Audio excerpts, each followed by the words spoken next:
Congress party के एक सांसद के यहाँ कुछ दिन पहले छापा मारा जी, तो 350 करोड़ टका नकदी मिला। तो भाई ईडी कहाँ जाएगा, इनकम टैक्स वाले कहाँ जाएंगे, सीबीआई वाले कहाँ जाएंगे? कि उनको पता है कि उन्होंने इतना पाप किया है, इतना गलत किया है। अब उनका जो अगला ठिकाना है वो होटवारी।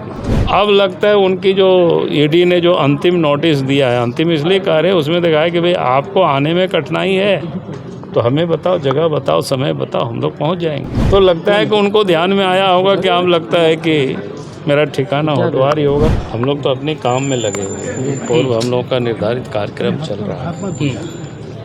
आपने देखा होगा कि 31 तारीख को झारखंड प्रदेश भारतीय जनता पार्टी के प्रदेश के पदाधिकारी, जिला के अध्यक्ष, जिला के प्रभारी के साथ चाईबासा में बैठक थी जी। और कल 3 तारीख को कुछ प्रमुख नेताओं के साथ लोकसभा चुनाव के लिए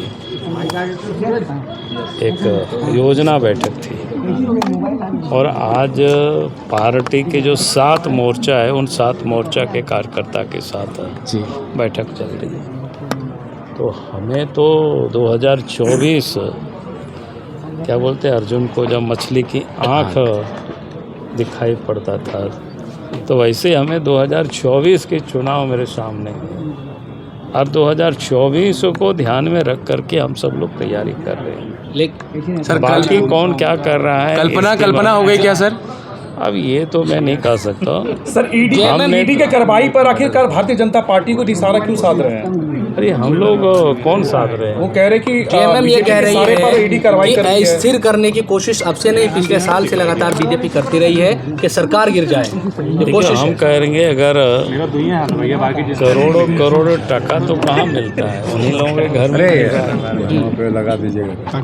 पिछले दिनों उनके एक अफसर के ठिकानों पर जब ईडी ने छापा मारा 2022 में, तो आप सबको ध्यान में है कितना 19 करोड़ या कितना अर्जुन को खतरा किस अभी भी कांग्रेस पार्टी के एक सांसद के यहाँ कुछ दिन पहले छापा मारा जी, तो 350 करोड़ टका नकदी मिला।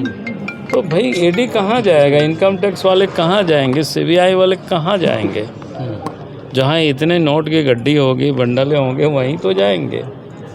और हेमंत सोरेन जो कह रहा है कि हमको तंग किया जा रहा है, भाई उनको तो बुलाया जा रहा है, भाई बताओ आकर के आपके बारे में जो विषय है। तो उनको डर किस बात के, क्यों डर रहे, क्यों भाग रहे? उनको भागना नहीं चाहिए अगर उन्होंने कुछ गड़बड़ नहीं किया है तो। भाग रहा है इसका मतलब उन्होंने ढेर सारे गड़बड़ियाँ कर रखा है, क्योंकि उनको पता है कि उन्होंने इतना पाप किया है, इतना गलत किया है। अब उनका जो अगला ठिकाना है वो होटवारी है। तो अब जब होटवारी उनका ठिकाना है, तो हमने देखा कि भाई 31 तारीख को अचानक एक विधायक गांडे से सरफराज अहमद जी रिजाइन करते।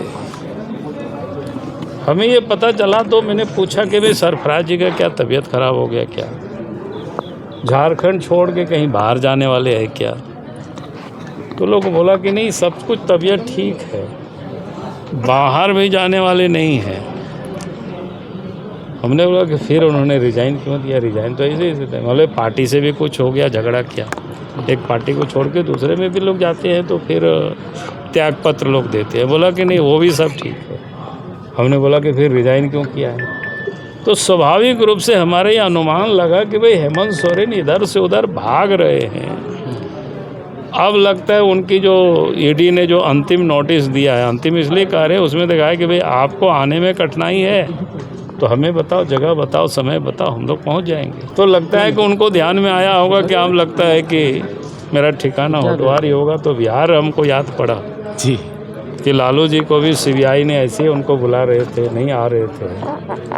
फिर अपनी पत्नी को उन्होंने बिठा करके, रबड़ी जी को मुख्यमंत्री बनाया और फिर ब्योर जेल वो चले गए थे। सबको पता है, पूरा देश जानती है इस बात को। तो हमें लगा शायद हेमंत सोरेन भी यही काम कर रहे होंगे, तभी वो अचानक किसी को रिजाइन कराना सरफराज अहमद जी को। तो हमें लगा कि जब विधानसभा का कार्यकाल 1 साल से भी कम बचा हुआ है और इस समय तो 1 साल से कम बचा हुआ है तो चुनाव कराने का कोई मतलब रह नहीं जाता है विधानसभा की। उसका कई कारण है। ऐसे महाराष्ट्र हाईकोर्ट का भी निर्णय है, 1 साल से कम हो तो फिर विधानसभा का चुनाव नहीं करा सकते। तो ऐसी हालत में तो हमें भी लगा कि नहीं, राज्य के राज्यपाल को एक पत्र डाल देनी चाहिए। लेकिन सरकार तो काफी अस्वस्थ नजर आ रही है। कल की बैठक में जो बॉडी अरे यार, आप कह रहे हैं अस्वस्थ नजर आ रही है, अखबार में आया है सब विधायकों को कहा कि कोई बाहर नहीं जाएगा, उतना ही दूरी तक यात्रा करेगा ताकि वो 3 घंटा में रांची पहुंच सके। आप लोगों से डर है? इसका मतलब आप बोल रहे हैं कि कोई डर नहीं है, सब कोई तो डर नहीं है, तो फिर काहे कोई एक आरोप आपने लगाए हैं कि जो सरफराज अहमद ने इस्तीफा दिया है, हमने आरोप उसमें पैसे के लिए अरे हमने आरोप नहीं लगाया, पूरा सड़कों पर ये चर्चा है। आप तो नजदीक से सरफराज अहमद को भी अरे जानते हैं, भैया वो नज़दीक से जानते, वही तो मैं कह रहा हूँ ना, जब इस प्रकार के कोई अचानक रिजाइन करता है तो तरह तरह के शक और संदेह पैदा होता है और ये स्वाभाविक है। हाँ, हमने कहा कि अगर कोई उनके पार्टी में, चूँकि जेएमएम के विधायक थे, अगर जेएमएम के साथ उसकी झगड़ा हो जाए कि चलो भैया हम पार्टी त्याग पत्र दे देते हैं, तो वो भी झगड़ा हुआ नहीं है।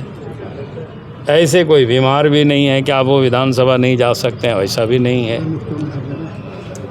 तो हमने पता करना शुरू किया तो लोग चर्चाएं करना शुरू किया, बोला कि नहीं राज्यसभा की डील हो गई है, बोला कि नहीं, कोई बोला 100 करोड़, कोई बोला 200 करोड़ की डील हो गई है और पैसा यहाँ से क्या बोलते हैं दुबई में शायद डाउन हो रहा है, दुबई से फिर लंदन जाएगा। कहाँ लोग बताते हैं यार, हम कहाँ से जानेंगे। किसके साथ? सर आने वाले दिनों में 1 हफ्ते में क्या लग रहा है सर, क्या भविष्य होगा?